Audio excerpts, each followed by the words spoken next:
बिस्मिल्लाहिर रहमानिर रहीम रब्बी अऊज़ु बिका मिन हमाज़ातिश शयातीन व अऊज़ु बिका रब्बी अन यहज़ुरून।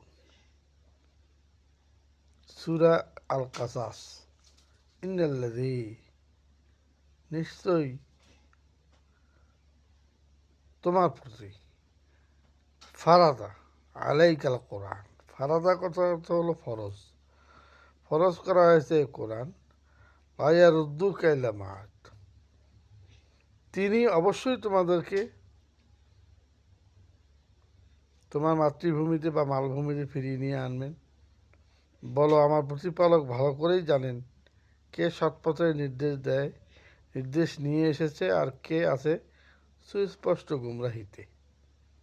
সূরা কাসাসের 85 নম্বর আয়াতে আল্লাহ বলছেন, এই কোরআনকে ফরজ করা হয়েছে তোমার এবং তোমার জাতির জন্য। কোরআনে আল্লাহ ফরজ করেছেন, সেখানে আমরা এতদিন জেনে আসলাম যে কোরআন পড়া নফল ইবাদত। বিষয়টা কেমন কন্ট্রাডিকশন না? একটু ভাবার বিষয়।